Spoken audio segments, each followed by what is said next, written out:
I didn't want to jump the gun on a speculative hero tier list video before actually playing the game, but it's been about a week and I think the meta has settled for Season 1 of Overwatch 2. This tier list is for average competitive play. That's you. You're most likely average, sorry. And it's completely different than the Overwatch League meta and the patch that they're on. But quickly, a word from our sponsor, Mech Arena, a competitive 5v5 shooter where you progress based on how you play. What better way to wind down for the day than to blow up some mechs? I've been using the Lancer since it's one of the 2 starter mechs and it's a little weak, but honestly give it a little love, a few upgrades here and there, and it's more than happy to pull its own weight. Also show some love to the Paragon because it's the jack of all trades. Good long range, decent base movement speed, but with the boost it can actually keep up with most scouts. But you don't have to only play this game on your phone because Mech Arena is finally available on PC and you can enjoy full cross-platform experience. Better yet, Neymar Jr. is one of the best pilots in the game because he's the only one with the special perk of being able to mech sprint more often and for longer distances. You can get him for free by playing Mech Arena on 7 different days between October 6th and December 18th, and he's yours, nice and easy. Again, Mech Arena is a completely free-to-play game on Android, iOS, and PC, and you can use my personal link down below or scan the QR code to get a free starter pack worth $15, an amateur crate, 308 coins, and a pulse cannon 4 to help kickstart your game. Feel free to add my player ID, and I'll see you in game.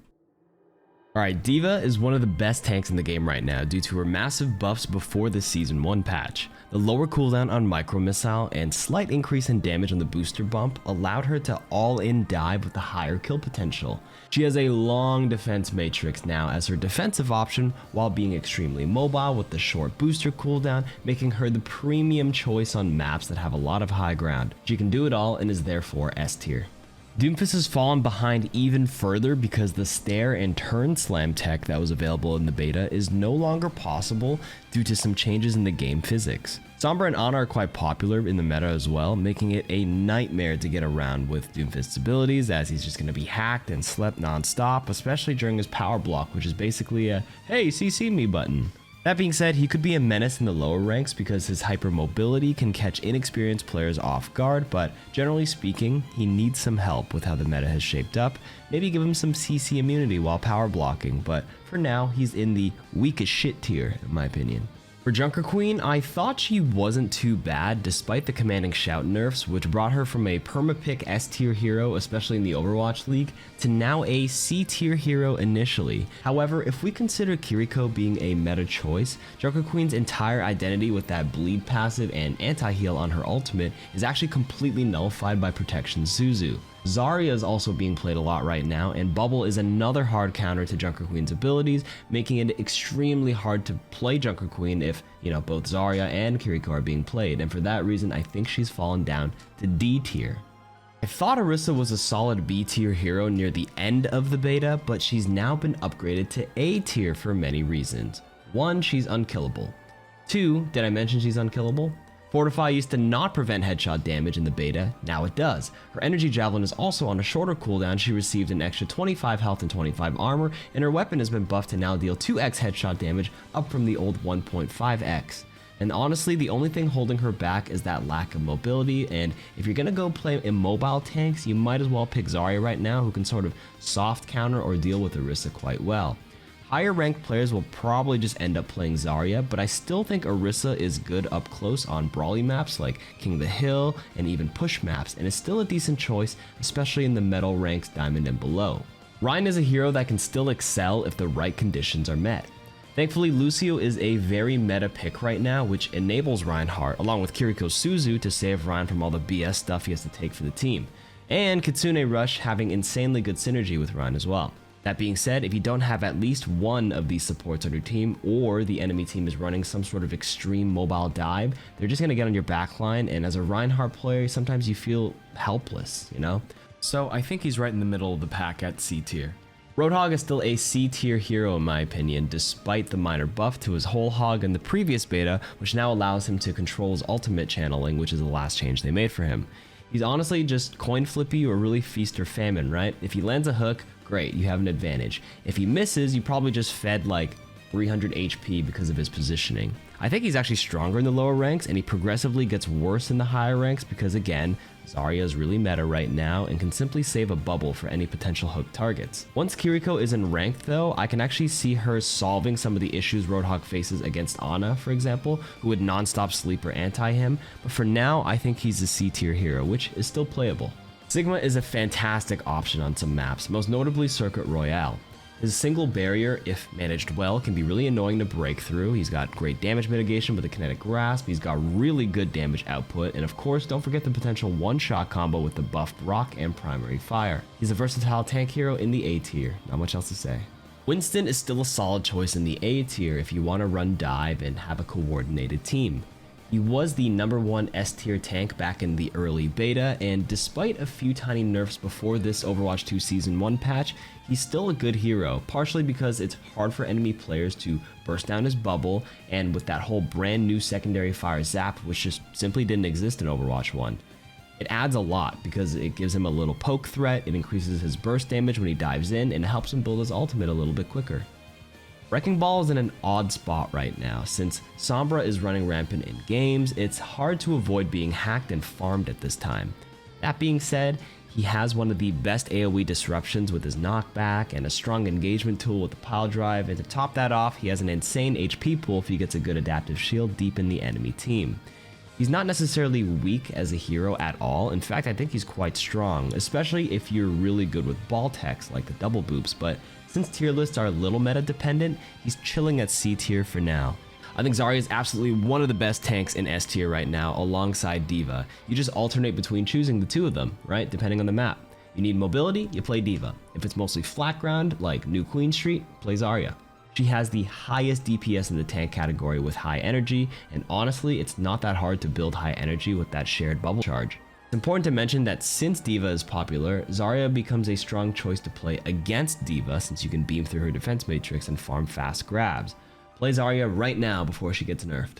Ashe is surprisingly strong, and I feel the new DPS passive benefited her quite well with the quicker reload time upon a kill, and the movement speed helps her reposition as well. Her dynamite is a lot easier to land now with less shield, and Bob is inherently more valuable in a 5v5 setting because a 6th player is worth more to a team than a 7th player in the 6v6 setting, if that makes any sense. For those reasons, she is A tier in my opinion. Bastion is honestly not weak per se. He's a high DPS machine, but his ginormous hitbox holds him back and leaves him in D tier, which is niche, but still technically playable in the right setting. If left unchecked, he can dominate, but his power only spikes during his sentry transformation, and then he kind of cools off when he's out of it, making his window of opportunity quite small, rather than being a hero that's just well-rounded at all stages of a fight. I think Blizzard did a pretty good job reworking Cassidy without the flashbang, as his magnetic grenade does 131 damage if it connects, and it's not hard to connect because it's magnetized. However, I think he's just outshined by Ashe as the premium hit scan choice because she has more potent damage for longer ranges with a much better ultimate, and for that reason Cassidy stays in C tier as a playable option but nothing too special. Echo can absolutely carry a game, but is considered one of the hardest heroes in the game to play when factoring in her duplicate ultimate, which requires you to be somewhat proficient in all the heroes. She's a great pick against stationary tanks like Zarya, Orisa, Reinhardt. Like, what the hell can they do when she plays in the distance, in the air, and pokes long range, and also has that assassination potential on squishy targets with that focusing beam. She's a good hero at B tier and could arguably be higher if Mercy was a bit better right now. I think Genji was one of the best DPS heroes to benefit from the new passive that gives movement speed and reload speed upon elimination. When you couple that with his dash reset, he becomes a snowbally machine that can absolutely make fights one-sided if he gets the ball rolling. The fast-paced nature of the game along with hypermobility is very meta, and Genji can fit with both meta tanks right now, going hard dive with D.Va or making use of the Zarya bubbles to enable uncounterable Dragon Blades, and for that reason he's still S tier. Hanzo was technically nerfed a bit in Overwatch 2 relative to Overwatch 1 with his Storm Arrow breakpoints because it was 70 damage but then it went down to 65, but long range one-shot potentials will always make him a decent threat on more pokey comps, so I think Hanzo has solidified himself in the playable C tier. Junkrat has tons of damage, but struggles against the two meta tank comps with Zarya getting permanent energy and D.Va eating half his grenades. That being said, I think the only viable playstyle against those comps is a flank rat style where you assassinate backlines, but it's a hard playstyle to pull off correctly in the metal ranks. I think he's niche at D tier and definitely more playable and higher rated in the metal ranks, but again, the higher you climb up on the ranked ladder, the less you're going to see him due to him struggling against those specific enemy tank comps. Mei is a D tier hero. Her 100 DPS primary fire is no joke, but she was actually better in the Junker Queen meta back then to kind of isolate with the wall and slow her down. But with the 2 new meta tanks, Zarya doesn't get thrashed if she's walled off now because of the 2 bubbles, and D.Va is, well, D.Va. She can just fly back up and over and eat up the long range icicle poke. If the enemy team is running like Reinhardt, Junker Queen, or Doomfist, by all means, Mei can be a real nuisance, but with how things have shaped up in the meta, yeah, she's fallen down to D tier.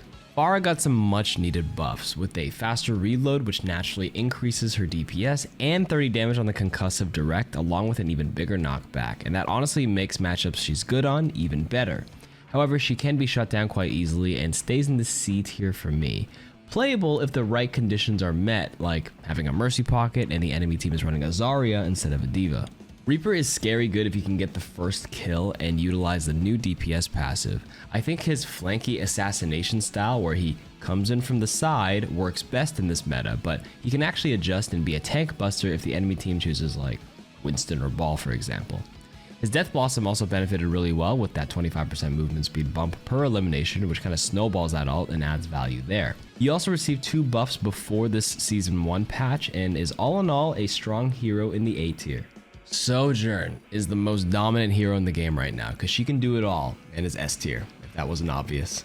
She's got good mobility, strong poke, and then that one-shot potential. And then that distortion orb is honestly such a powerful tool to slow and zone enemies out of important chokes. There's absolutely no reason to not play her right now and needs some considerable nerfs. Perhaps lowering the base damage on that 100 charge railgun, or maybe shrinking the railgun hitbox again like it was during the early beta days. The nerf to Soldier's damage from 20 per bullet to 18 is actually really hurting his damage breakpoints, and with Sojourn being so good, like, why play him when you could just play her, or Ashe for that matter. He's in C tier due to his, classic DPS hit scan style and that consistent damage, and should honestly only be played if you're awful at Sojourn or Ashe. Apparently, Sombra had one of the lowest win rates amongst DPS heroes at the end of Beta 2, so she received Giga buffs before Season 1 of Overwatch 2, propelling her to S tier. The ability lockout, aka the silence, was brought up from 1 second to 1.75 seconds. This is a 75% increase in the duration of a complete ability lockout, while being able to do 40% more damage to that hacked target, and they can be permanently seen through walls and pinged and focused down. The new DPS role passive helped her enormously because she's now able to assassinate backlines without actually having to translocate back as often due to the reload and movement speed boost, which indirectly allows her to participate in fights longer and thus build her EMP faster. And if there's any time to climb with Sombra, it's now in the S tier. I think Symmetra is in D tier where she's niche and only playable on certain maps like Control and certain defensive sides of hybrid maps. Other than that, I think the weaker slows on her turrets and the low burst damage of 90 per secondary fire is kinda bad since she's now required to hit 3 of them instead of 2. I know they come out a lot faster now, but still the TTK is down considerably. She can be quite scary if she can get up close and get that first elim with her beam because that increase in movement speed allows her to chase and snowball her level 3 beam DPS, but it feels like all the stars have to align for that to happen. I think I rated Torb D tier in the second Overwatch 2 beta, and he didn't receive any changes since, except I'm actually upgrading him to a C tier now. The reason being, his turret is actually quite strong and annoying against Genji, Sombra, and Tracer players.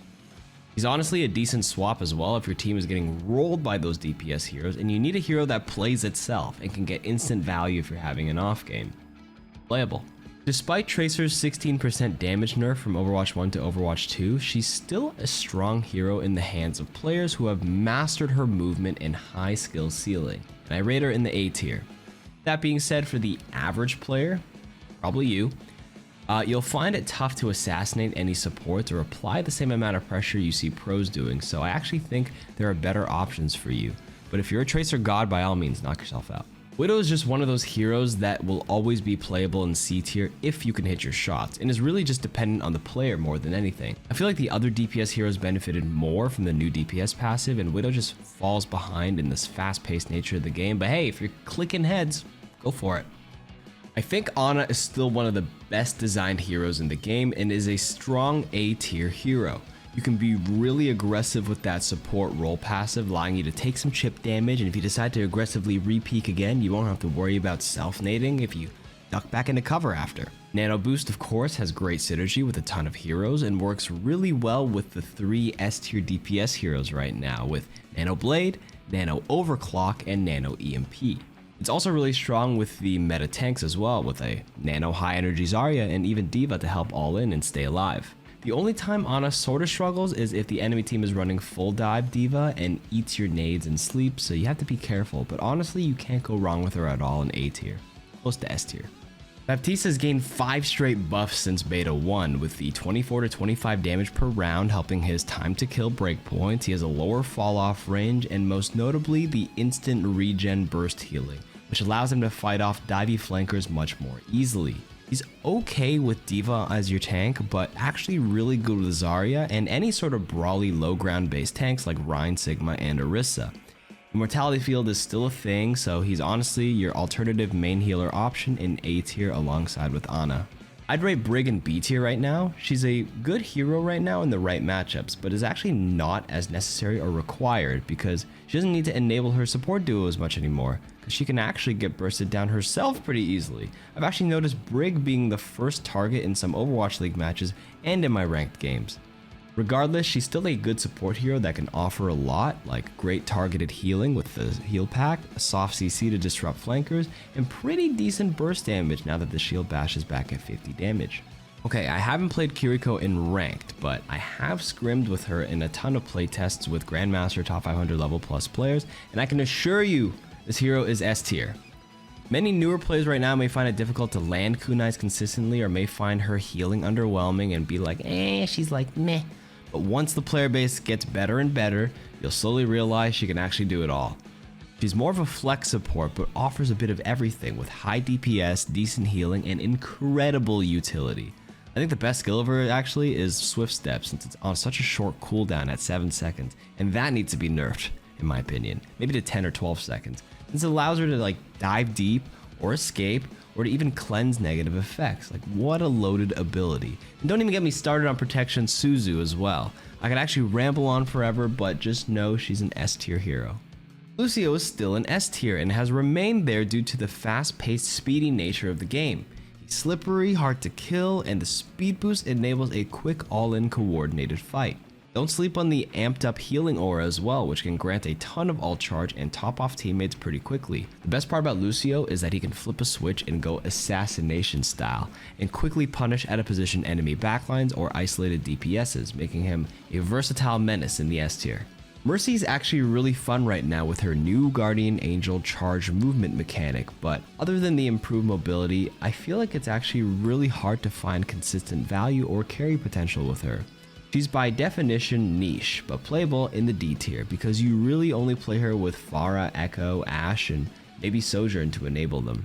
Outside of that, I find it hard to justify playing her when like Lucio, Ana, Baptiste, Kiriko, or Brig are available, so D tier it is. Moira is still a good hero in B tier and is often my go-to choice when I'm playing Ana and I'm frustrated by being dove by all-in D.Va, Sombra, Genji comps.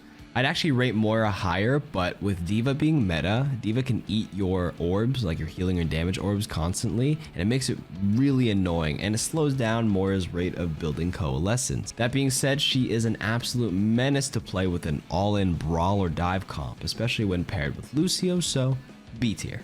Finally for Zen, he's fallen down from S tier at the end of beta 2 to B tier. Like, he's still good, but having that 225 HP reverted back to 200 along with Sombra, Genji, and D.Va dive being meta makes it pretty hard to survive sometimes. Your snap kick can't kick them all at the same time, so when all three are on you, I don't know, it's tough. And I found I require too much peel and help when playing Zen right now, so B tier. And that's it for this tier list. It is like 5:30 in the morning. I'm so tired, but I'm grinding. I'm making videos nonstop. I'm streaming the game at twitch.tv/KarQ like 10 to 12 hours a day. I'm exhausted, but I'm so happy we have a lot of content to go through with Overwatch 2. Appreciate it. Again, this tier list is only my opinion. Subscribe for more. See you guys next time.